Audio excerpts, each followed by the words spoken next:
ती निवडणूक असते तर मी या जन्मी अध्यक्ष होऊ शकले नसते. कारण कुठल्याही निवडणुकीला उभं राहणं हे काय माझी प्रवृत्ती नाही. ज्यांची आहे त्यांच्याबद्दल मला आदर आहे. आणि ती निवडणूक पद्धत नाहीशी झाली आणि निवड पद्धत नाही झाली.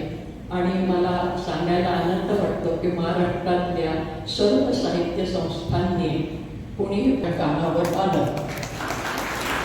आणि सगळ्यात महत्त्वाची गोष्ट आपल्या मराठी भाषकांना मी याचं श्रेय देते.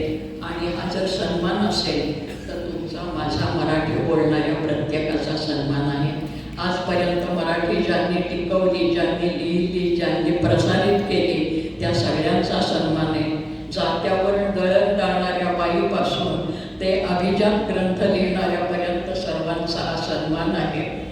मी दिल्लीला बोलताना बोलले होते की मराठी साहित्य पहिल्यांदा निर्माण केव्हा झालं. लोक काहीतरी संशोधन वगैरे करतात. आमच्या प्राध्यापक लोकांना खोड असते. ते सगळ्या तारीखवार काढून पहिला ग्रंथ कुठे झाला, अमुक कुठे झालं, तमुक कुठे झालं. तेव्हा उत्स्फूर्तपणे माझ्या तोंडून गेलं की बाळाला पहिली ओवी आईने ज्या क्षणी गायली असेल त्या क्षणी भाषेचा जन्म झाला. कारण त्याच्या इतकं उत्स्फूर्त निर्मिती दुसरी कुठलीही नाही. बाकीच्या गोष्टीसाठी काहीतरी खटपट करावी लागते. आईला त्याच्यासाठी खटपट करावी लागत नाही. तर ती भाषा म्हणून ती मायबोली म्हणून आपण मायबोली म्हणतो, मायदेश म्हणतो. जुनी पद्धत आहे आपली. आता अलीकडे ते झाले राष्ट्रमिश्र वगैरे म्हणायचं. पूर्वी मायदेश असे शब्द होते आणि आईला मायच म्हणायचे. आई ही नंतर आली आणि आता तर मम्मा.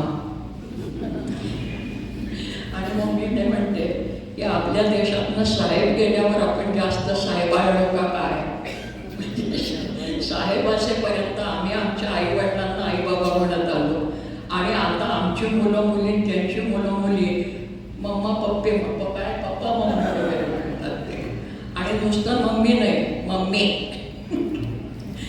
तर हे जे काही अनुकरण आहे आणि या अनुकरणामुळे लोकांना भीती वाटते. त्या मराठीचं काय होणार, तो अभिजात दर्जा वगैरे दिला.